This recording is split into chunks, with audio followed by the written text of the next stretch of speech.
Hello, this is Joyee and welcome back to my channel. পুজো আসছে আর পুজো মানে সাজ, নতুন জামা আর এন্ডলেস শপিং। তাই শুরু করছি এবার পুজোর আমার দুর্গা পুজোর সিরিজ। তো যেখানে শাড়ি থেকে শুরু করে ড্রেস, মেকআপ সব কিছুর এই হনেস্ট রিভিউ আমি দেবো। আর হ্যাঁ, এটা পুরোটাই থাকবে হলো 100% নন স্পন্সার্ড। তো আজকে আমি একটা প্রোডাক্ট রিভিউ দিয়ে স্টার্ট করব আজকের এই সিরিজটা। তো দেখা যাক কেমন হয়। রইলো মা বাড়িতে।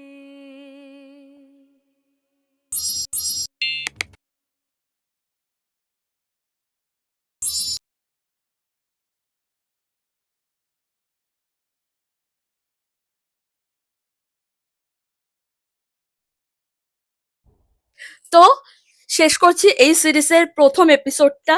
তো তোমাদের কেমন লাগলো জানিও। টাটা।